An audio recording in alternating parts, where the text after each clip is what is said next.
k'a daminɛ ka sitanɛ gɛn ka bɔ an ka nin kɛnɛ sanumanba in kɔnɔ kanubagaw aw ni an ye ɲɔgɔn sɔrɔ tuguni an ka zikiri wagati kan k'a fɔ a ye ko nin y'aw ka émission mandi ye émission min n'o bɛ passer toujours Mali kunnafoni point net ale jabarani kan zikiri waati kanubagaw an tɛ kuma janya an n'an ka belebele dɔ bɛ ɲɔgɔn bolo bi aw bɛɛ b'a dɔn mɔgɔ la kodɔnnen don ne tɛna fɔ aw ye a yɛrɛ bɛ an bolo bi studio kɔnɔ a b'a yɛrɛ fɔ aw ni ne ye pour que an bɛ se ka faamuyali wɛrɛ sɔrɔ a la k'a dɔn an tɛ min dɔn a kan an ni sɔgɔma karamɔgɔ. Nba somɔgɔw bɛ di. tɔɔrɔ tɛ yen nɔ. denbayaw dun. baasi foyi tɛ yen nɔ. nse i bɛ se k'i yɛrɛ fɔ an n'an filɛlibagaw ye. Assalamu alaikum wa rahmatulahi ta'ala wa barakatuhu. filɛlibaga ni lamɛnbaga bɛɛ lajɛlen. K'a yir'u la k'a fɔ n'u balimakɛ n'u denkɛ n'u ka garibukɛ n'u ka kalanden n'o ye Zikiri Amadi Bari ye ka bɔ Mali la n sigilen don Faba la n ka région ye Mopti ye n cercle ye Jalube ye n faso yɛrɛ dugu tɔgɔ ye Sormɛ mais bi n bɛ Faba la commune 1 na n ka quartier ye Sikɔrɔni ye ni Ala ka jɛ ye. Tabarikala faamuyali sɔrɔ olu la kanubagaw n b'a dɔn aw bɛɛ lajɛlen a bɛ Amadu Bari dɔn hali ni min ma deli k'a ye i y'a ka dɔnkili kɔni mɛn ayiwa Amadu Bari yɛrɛ de b'an bolo bi studio kɔnɔ Amadu Bari sani an ka taa ni kuma ye i b'a daminɛ ka se ka kanubagaw hakili lajigin i ka dɔnkili dɔ la u bɛ se ka dɔn k'a fɔ ko Amadu Bari yɛrɛ tiɲɛ na ale de don. Ayiwa Ala kan bɛɛ sababa ma. Amina. Kirana so kama salli ala rasul. Amin.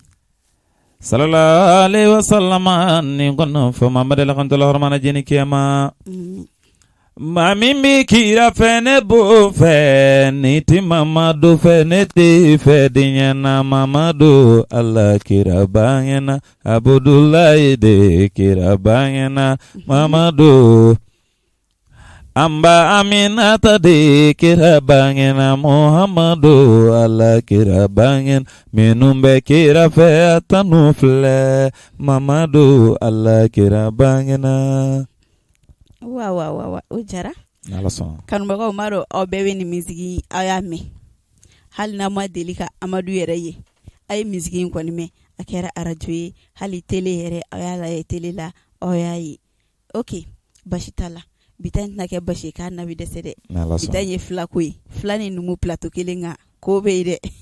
dɔ jamu bɛ yɛlɛma mɛna dɔ kɔni bɛ yɛlɛma ne b'a dɔn fulaw ka yɛlɛmali ka teli o parce que olu bɛ siran. fulaw yɛlɛmana i tɛna kisi sɔrɔ bilen dɛ.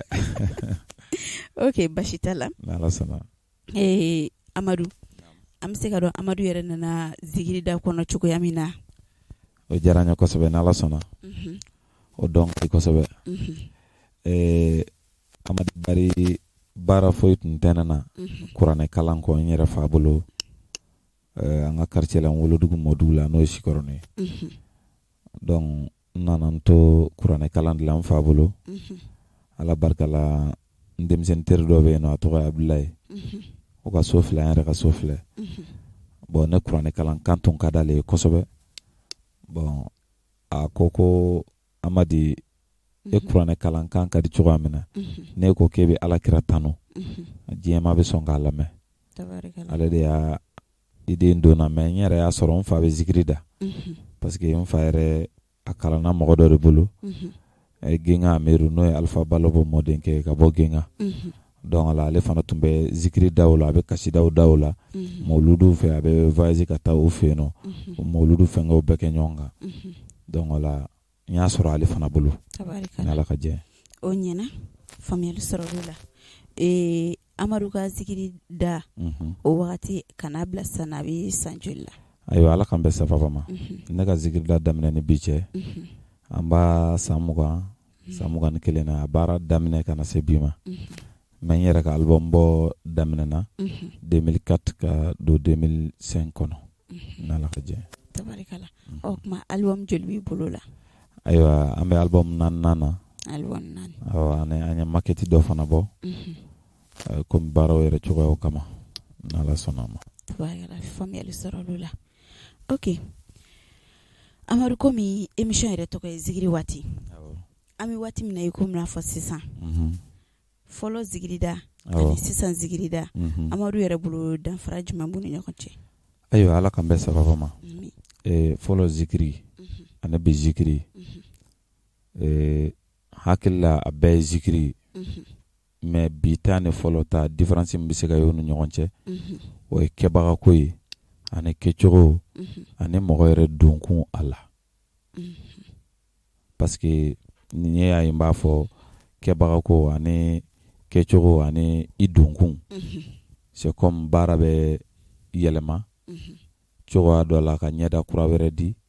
ɲɛtaga sira fɛ a bɛ se ka ɲɛda kura wɛrɛ di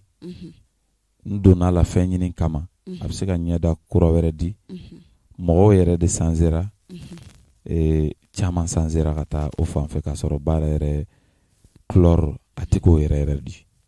hakilila zikiri ye ala kosuma dɔnkili de ani ala kira tanu ani ala kira ka sahaba ɲumanw tanu ani cɛbaw minnu sɔrɔla dugukolo kan n'olu y'u cɛsiri ka nɔ bɔ ala ka diinɛ na zikiri kan ka da olu de la mais a bɛ dépend e zikiridala yɛrɛ de la e donna la kun jumɛn kama ko dɔ ye wari sɔrɔ de o de y'a to e donna la wa walima e donna la ala kira yɛrɛ kanu de kama wa walima e yɛrɛ donna la fɛn ɲini de kama wa bon a ka ca la n'i donna la fɛn mun kama a ka ca ala fɛ i suma o suma i bɛ sama ka t'o nɔfɛ o de bɛ se ka zikiri ko kɛcogo yɛlɛma bi ana a kɛbagaw bolo n'ala ka jɛ tabarikala faamuyali sɔrɔ olu la Amadu an bɛ se ka dɔn zikirida kɔfɛ Amadu bɛ baara wɛrɛ kɛ ayiwa ni ala sɔnna ne kɔni bɛ zikirida in de la n y'o de f'i ɲɛna n ma baara 2 kɛ kalan kɔ ani zikiri kalan dɔnkilida kɔ n ka baara y'o de ye tiɲɛna n'ala ka jɛ ni ye koba ye ne yɛrɛ filaw kan ka sɔrɔ misigɛn de la foro kɔnɔ ouais bon an ka misigɛn fana an y'o sɔrɔ ala kira de la parce que ala ka maa ɲuman fɛn fɛn tɛmɛna kiraw la ne nabi ɲumanw na i b'a ye a bɛɛ ye bagan gɛnw kɛ ka tɛmɛ ka bɔ la ka sɔrɔ ka na zikirida la tuguni ali kira t'ale sanna yɛrɛ na nɔnɔ dira kira ma ka ji d'a ma ka dulɔ d'a ma a ma dulɔ min a ma ji min a ye nɔnɔ de min donc ala an filaw de bɛ nɔnɔ présenter dugukolo kan fulakɛ an tɛ bɔ plateau in kan ni fulakɛ ma nɔnɔ dɔ présenter yan nɔ ana kanu n'ala sɔnna fulakɛ naam ko baara o baara gɛlɛya b'a la nɔgɔya b'a la vraiment fulakɛ yɛrɛ ye gɛlɛya jumɛn sɔrɔ a ka zikirida daminɛ na ka na se sisan ma n'ala ka jɛ ɲininkali diyara n ye yanni n k'o fɔ n bɛ n ka karamɔgɔ fɔ ani n ka sababu ɲuman n'i y'a mɛn jɔnni kunnandi i k'a fɔ sababu ɲuman n'o ye bamadan den basanden sedi serifu usumani madani hayidara ale de ye ne karamɔgɔ ale de ye n ka seko ye zikirida sira kan fana n karamɔgɔ ye basidi kulubali n b'ale fana fo ale de ye n kalan zikirida la i ye ɲininkali mun kɛ sa a diyara n ye baara o baara bɛ yen i bɛ taa sɔrɔ a n'a gɛlɛya de bɛ ɲɔgɔn na bon pour que i ka baara in nafa sɔrɔ i ka baara in wasa sɔrɔ i ka se ka yɛlɛyɛlɛnnan sɔrɔ ka se i ka laɲini yɔrɔ ma o gɛlɛya ni ninnu ye tɛmɛsiraw de donc o la an ye gɛlɛya mun sɔrɔ a kɔnɔ o ye baara in yɛrɛ taalan de ye a tɛ se ka ɲɛ o kɔ o kɔfɛ an ye bonya caman fana sɔrɔ a kɔnɔ minnu b'a ɲina a gɛlɛyaw kɔ k'a sɔrɔ fitiriwaleya ɲinali tɛ voilà tabarikala o ɲɛna hali bi ala k'i bolo mɛn i ka baara la amin ya rabbi faamuyali sɔrɔli kuma na n'ala sɔnna Amadu Bari ni zikirida mɔgɔ wɛrɛw bɛ cɛ ka baara kɛ ɲɔgɔn fɛ kosɛbɛ kosɛbɛ parce que an ka baara in sigilen don ala ko ni ala kira ko de kan donc an ni maa o maa ye ɲɔgɔn sɔrɔ zikirida in hukumu kɔnɔna na an ma taabolo bɔ taabolo la an ma diinɛ bɔ diinɛ na tant que silamɛya diinɛ don i bɛ silamɛya dɔnkiliw de da an n'a bɛɛ bɛ k'u minɛn kelen kɔnɔ baara taabolo ma a ko tɔw donc la bɛɛ b'i kunsiɲɛfan de sira minɛ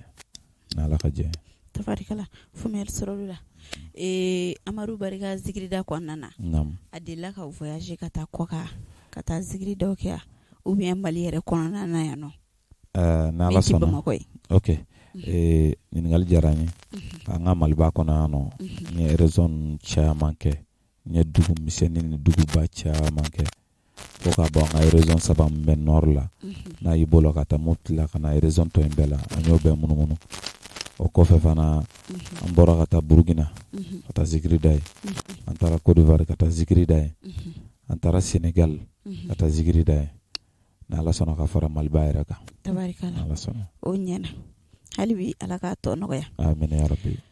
faamuyali sɔrɔli la Amadu ye nɔgɔya fɔ ko gɛlɛya bɛ yɔrɔ min gɛlɛya bɛ yɔrɔ min ye gɛlɛya fɔ gɛlɛya bɛ yɔrɔ min nɔgɔya bɛ yen Amadu yɛrɛ ka nɔgɔya kɛra jumɛn ye? Ayiwa alhamdulillah baara o baara ne mɔgɔ b'a kɛ n'i cɛsiri ka segin a nɔfɛ k'a dɔnni ɲini n'i y'a dɔnni sɔrɔ a ka di i ka wasa ni kunkɔrɔta de sɔrɔ a la baara bɛ kɛ kun mun kama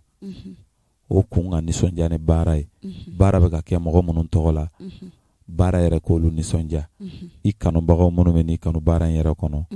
i ka baara ka kɛ olu nisɔndiyalan ye hakilila o wasa fɔlɔ ye o kɔfɛ alhamdulillah kabi an ye baara in daminɛ an ka ko bɛɛ dulonnen don an ka baara in na n ka fanu ani n kanubagaw ani n ka sirifu n ka dɔnkilidakan ka d'u bɛɛ ye n ka dɔnkilidacogo ka d'u bɛɛ ye u n'u ka denbayaw et puis n ka fanu fana n ka dɔnkilidacogo ka d'u ye u bɛ n féliciter maa caman b'u seko kɛ n ye ala barika la baara in fana kɔnɔna na ala ye n se n yɛrɛ kɔrɔ a la alhamdulillah ka sababu kɛ ala n'a ka kira ni n karamɔgɔ ye n'o Seydi Sirifu Usmani Madani Hayidara ka fara bangebaaw kan ani n karamɔgɔ yɛrɛ kan tiɲɛ yɛrɛ la n ye bonya caman sɔrɔ ko in kɔnɔ tabarikala o ɲɛna fulakɛ komi an ye dɔ kɛ kuma na n'ala sɔnna ko n'i ye mɔgɔ sigi k'i lajɛ n'i ta kɛ kuma dɔrɔn ye dɔw bɛ sunɔgɔ sani an ka mɔgɔw sunɔgɔ i bɛ se ka i voix bila ka se k'u la kunu tuguni pour que u ɲɛ ka yɛlɛ cogoya min na ayiwa ala k'an bɛ sababu ma kira ɲɔgɔn da wa ɲɔgɔn ti da fɛn min ɲɔgɔn ma kɛ Muhammadu kɛrɛnkɛrɛnna kira tɔlu cɛla ala de y'o kɛ dali masa de y'o kɛ mɔgɔ tɛ an ka sɔli kira ka ɲɔgɔn da Abudulayi woloden bɛna ala kira wele an ba mina to de mina nabi ɲuman ko fɔ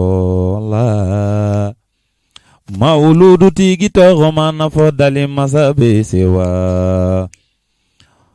o ala yɛrɛ ye kobaw kɛ nabi ɲuman sababu a ye sanni dogo da kira sababu ka ɲɛnɛmaya da kira sababu a ye mɛlɛkɛw da kira sababu ala ye jinɛ ni adamadenw da Mamadu sababu la an ka sɔli kɛ Tamasena pankamana fufundi sika ni jokelew ni bedara ala kira horomana an ka sɔli kɛ ni yɛlɛ na min bɛ ani ala cɛ o ye kiraba Mamadu ye ne bi sɔli kɛ Mamadu kan tiɲɛna sɔli ka kɛ Mamadu kan n'ala sɔnna a n'a ka kan ok o ɲɛna n'ala sɔnna kanubagaw n y'a fɔ n k'a tigɛ basi kan nabi dɛsɛ vraiment aw bɔra ka fulakɛ voix mɛn sisan hali ni munukun bɛ sunɔgɔ la aw ɲɛ yɛlɛla tiɲɛ yɛrɛ la numu caman tun bɛ sunɔgɔ la olu kunna ok o ɲɛna Amadu kalandenw b'i bolo i bɛ minnu kalan ni ala ka jɛ kalanden caman bɛ n bolo dɔw ye baara daminɛ u yɛrɛ ye dɔw bɛ kalan bulon kɔnɔ ni ala ka jɛ tabarikala o ɲɛna ala k'i n'u kan bɛn amin ya rabbi Amadu bɛ kɔɲɔ ɲɛnajɛw kɛ ni ala sɔnna ma an b'o kɛ i bɛ kɔɲɔ ɲɛnajɛ kɛ an bɛ kɔɲɔ ɲɛnajɛ kɛ mais ni mɔgɔ min ko sisan u b'a fɔ ko n'i ye zikiridala ta ne ka Amadu wele sisan k'e kana ne ka kɔɲɔ ɲɛnajɛ kɛ Amadu e b'a namu laminɛ nka kɔɲɔ don e tɛna joona i bɛna fɔ wula fɛ i b'i ka kalandenw de bila ka na est-ce que Amadu b'o kɛ ayiwa ala kan bɛ sababu ma bon baara in na bɛɛ n'i ka faamu cogo don ɲuman bɛ se ka y'a la fili fana bɛ se ka ye baara kɔnɔ Mali bɛɛ diɲɛ bɛɛ ne ma deli ka maa ka kɔɲɔ minɛ ko ɲɛ n ban ka taa ka mɔgɔ wɛrɛ bila ka taa ne ma deli k'o kɛ n'a y'a sɔrɔ n delila k'o kɛ dɔw la n'o ɲɛ b'an na télé la o bɛ se ka a message bila ka na tabarikala o kɔfɛ fana kalandenw bila ka taa yanni karamɔgɔ yɛrɛ ka se yen hakili la o tɛ se ka kɛ a damana kojugu wɛrɛ baara cogoyaw kama parce que a bɛ se ka kɛ adamaden baara o baara la a ka di i ka wasa de sɔrɔ a kɔnɔ a ka di i fana ka maa dɔw dege baara la olu ka bɔ i nu ma donc o la ne bɛ taa kɔɲɔyɔrɔ la ne kɔɲɔ bɛ yen i bɛ se ka denmisɛnninw bila ka taa u bɛ taa installation kɛ yɔrɔ bɛ fila fɔ muso yɛrɛ tɛ tila u ka kow la joona u bɛ taa mairie kɛ ka taa foliw kɛ ka taa va-et-vient ni fɛnkɛw kɛ phototaw kɛ bon u bɛna tila waati min na tuma dɔ la dɔw ka kɔɲɔ Bamakɔ yɛrɛ d'habitude kɔɲɔ bɛ daminɛ nin waati in na 16h 17h de a tun bɛ yen kabi 10h ne bɛ kalandenya la waati min kɔɲɔ tun bɛ daminɛ 10h 11h mais sisan an bɛ fɔ 15h 16h walima 16h30 la o y'a teliyalenba ye bon o la n'i ko karamɔgɔ yɛrɛ ka taa o waatiw bɛɛ kɛ e ka kɔɲɔyɔrɔ la k'a sɔrɔ e ka mɔgɔw ma labɛn a ma bɔ o fɔcogo ka gɛlɛn dɔɔnin quoi voilà n'Ala sɔnna a ma mais u bɛ mun fɔ fana dɔw fana bɛ mɔgɔw ka wari minɛ u bɛ kalandenw bila ka taa dɔw yɛrɛ b'a wari minɛ u tɛ taa mais ne y'o de f'i ye baara bɛɛ n'i y'i donkun dɔn a la ka i danbe dɔn n'a sɔrɔ i ta ye Ala ko ye i ka baara bɛ kɛ Ala ko kɔnɔ est ce que mɔgɔ min ka baara bɛ Ala ko kɔnɔ o bɛ maa janfa voilà donc ko in ye o niveau de ye Ala k'an bɛɛ sababa ma amina ok faamuyali sɔrɔlu la n'Ala sɔnna Amadu komi i yɛrɛ ko k'i ni zikiridala wɛrɛw bɛ baara kɛ kosɛbɛ hali Amadu ni minnu tɛ baara kɛ ni aw bɛ ɲɔgɔn la ko dɔ mais aw tɛ baara kɛ aw cɛla bɛ cogo jumɛn na bon n'Ala sɔnna ne ma zikiridala ye Mali kɔnɔ problème bɛ ne ni mɔgɔ min cɛ an bɛɛ bɛ ka ɲɔgɔn minɛ juruba kelen na tant que i ko la ilaha illallah muhammadu rasulullah i bɛ Ala fɛ i bɛ kira fɛ i bɛ silamɛya fɛ i bɛ Ala ko dɔnkili da problème tɛ ne ni ɲɔgɔn cɛ wa ni ne ye ɲɔgɔn sɔrɔ kɛnɛ o kɛnɛ kan bonya de bɛ yen awɔ n bɛ foli kɛ zikiridala bɛɛ yɛrɛ fana na n ye min tɔgɔ fɔ ani ma min tɔgɔ fɔ ka bɛɛ lajɛlen fo ok komi émission min ka sɛnsɛn ka se cɛ kuncɛyɔrɔ la basi t'a la faamuyali sɔrɔli ko question na n'Ala sɔnna conseil jumɛn bɛ Amadu bolo k'a fɔ a dɔgɔnin minnu bɛ duguma zikirila denmisɛnninw ka wuli u ka se k'a kɛ komi n'a fɔ aw y'a kɛ cogoya min na a diyara n ye conseil min bɛ n bolo ka ɲɛsin n balima zikiridalaw ma a bɛ se ka kɛ dɔw b'a daminɛ fɛ o yɛrɛ ka kɔrɔ ni ne ye si la a bɛ se ka kɛ dɔw fana b'a daminɛ sini ne ka kɔrɔ n'o ye si la donc o la ɲɛmɔgɔw minnu bɛ sanfɛ n b'olu fo k'u barikada minnu bɛ se ka kɛ n karamɔgɔw ye ani ɲɛmɔgɔw ye ko in na ani jɛɲɔgɔn ni teriw mais n bɛ conseil mun di ne yɛrɛ duguma mɔgɔw ma minnu bɛna a daminɛ minnu ka kɔrɔ ne ye si la n yɛrɛ ka kɔrɔ ni minnu ye o de ye dɔrɔn baara o baara n'i b'a kɛ baara in kanu fɔlɔ o kɔfɛ i bɛ nafa sɔrɔ baara mun na diɲɛ na ani lahara o ye i ye baara min kɛ Ala kama donc n'a y'a sɔrɔ zikiri kɔni bɛ da Ala de kama maa yanni i k'a don a la i kan k'a ɲɛɲini wa i kan k'i ka donkun kɛ Ala ko de ye a la i bɛ nafa fila sɔrɔ a la diɲɛ ta ani lahara ta donc o la ni i donkun kɛra Ala ko ye i k'i cɛsiri i se ye min ye o Ala ko la i k'i cɛsiri k'o kɛ i k'i cɛsiri Ala ko kun ka kɔrɔta ni ye i bɛ yɔrɔ o yɔrɔ i k'i cɛsiri Ala ko kun kana soli ni i ye i bɛ yɔrɔ o yɔrɔ donc la n'o kɛra n'i y'i hakili to baara in na ani i bɛ tugu mɔgɔ min nɔfɛ kalanden ni karamɔgɔya la i k'o bonya k'o barika ɲini don dɔ la i bɛ kɛ yelen ye mais bi kalandenw pereselen don kosɛbɛ fɛn caman bɛ kɛ a ma nɔgɔn n bɛ Ala deli Ala ka hakili ɲuman d'an n'u bɛɛ lajɛlen ma sali ala rasul faamuyali sɔrɔlu la o ɲɛna an bɛ se k'a dɔn Amadu fɛn jumɛn de ka di fulakɛ yɛrɛ yɛrɛ ye fulakɛ ye kojugu fɛn mun ka di ne ye kojugu n y'o de fɔ hali o don fɛn mun ka di ne ye fɛn mun bɛ ne bila Ala ko siratigɛ yɛrɛ ɲuman kan k'an to kan limaniya kɔnɔ ani danaya kɔnɔ parce que ko dɔn kuma na a bɛ fɔ ko diɲɛ sɔrɔ tɛ sɔrɔ ye i ye fɛn fɛn sɔrɔ diɲɛ na n'i ma lahara sɔrɔ fu de don an y'anw yɛrɛ minɛ fɛn dɔw ma k'an bɛ Ala ko dɔnkili de da k'an bɛ Ala ko baaraw de kɛ donc o la fɛn mun b'o sabati an bolo k'an ye Ala ko minɛn yɛrɛ kɔnɔ o de ka di ne ka tɛmɛ diɲɛ fɛn bɛɛ kan o kɛrɛnkɛrɛnnenya ye jumɛn ye n bɛ n karamɔgɔ fo min ye n bila Ala ko sira kan n'o ye Seydi Sirifu Sumani Madani Hayidara ye Ala ka ani an balima alisilamɛw bɛɛ lajɛlen k'a nɔfɛ tugubaga ɲuman ye a kɛra ma ɲɛmɔgɔ ɲuman ye cogo min na Ala k'an yɛrɛ k'a ma kɔmɔgɔ ɲuman ye ten an n'a jɛra an cogo min na Ala ka n'a jɛ Jannatul Firdawsi kɔnɔ an ye kira kanu ka a ko mɛn ka tugu a la ka sɔrɔ an m'a ye a yeli Ala k'o latigɛ an ye n'Ala y'a yeli nɔgɔya an ye an n'a ka kɛ sigiɲɔgɔn alijinɛ kɔnɔ Ala k'o fana nɔgɔya an o de kɔni ka di ne ni fɛn bɛɛ n'o tɛ to dɔ dunna kini dɔ min na nɔnɔ dɔ min na wari caman sɔrɔ la fɛn caman sɔrɔ la bon fɛn mun man di ne ye o de ye sitanɛ ko n t'o de fɛ toujours ni bɛɛ bɛ segin ka na ne ka kuma kelen de ma fɛn min bɛ ne se ala ma hɛrɛ la n ka don alijinɛ kɔnɔ o dɔrɔn de ka di ne fɛn fɛn bɛ ne bɔ o sira kan o si man di ne ye tabarikala kuma ala ka bɛɛ kisi k'i tanga o ma amen ya rabi ok faamuyali sɔrɔla la n'ala sɔnna fulakɛ naam folikan jumɛn b'i bolo k'a fɔ i ni kanubagaw ye plateau in kan sani an ka fara ɲɔgɔn na tugun fulakɛ b'a ka numéro di a kanubagaw ma minnu mago b'a la n'ala sɔnna ka se k'a sɔrɔ fulakɛ bɛ tila ka numéro d'aw ma aw mana kɔngɔ dɔrɔn a b'a sɔrɔ n'ala sɔnna ok folikan min bɛ n bolo n b'a aw yɛrɛ fo Maliba TV Mali kunnafoni voilà donc an b'aw fo k'aw barikada ka baaraw la ka cɛsiriw la ka caméramanw fo n yɛrɛ denmuso min bɛ émission na ni k'a fo k'a barikada an balima zikirila minnu bɛ yan k'u bɛɛ lajɛlen fo ka maliyɛn bɛɛ lajɛlen fo ka tila ka dugawu kɛ an ka Maliba ye ala ka bɔ gɛlɛya in kɔnɔ ala ka hɛrɛ nati an ka jamana in kɔnɔ an fɛn fɛn bɛ baara min dɔn ni ala ko ta baara tɛ ala k'an se an ka baara ninnu na ka an dahirimɛ don ala an garizigɛ la hɛrɛ la ala k'o nɔgɔya an n'a balima alisilamɛ bɛɛ lajɛlen o kɔfɛ ka foli lase n yɛrɛ ka sababu ɲuman ma sirifikɛ min ye ne se arajo so in na k'a fɔ ka tanu ka wale ɲuman dɔn ka barika da n'ala ka jɛ ok faamuyali sɔrɔla la n'ala sɔnna i nana an ka wele lamɛn fulakɛ n'ala sɔnna a diyara n ye a bɛnna ma kosɛbɛ an b'i fo danti foli min na n'ala sɔnna numéro ayiwa n'ala sɔnna yanni n ka numéro de an bɛ sunkalo fana na an bɛ sunba ɲumanw bɛɛ lajɛlen fo san caman bɛ ala bolo ala k'o di an ma an ka ala bato a kɔnɔ na ala k'an jurumu bɛɛ lajɛlen yafa a kɔnɔ o kɔfɛ ne ka numéro orange ye 76 04 63 38 76 04 63 38 Maltel ye 66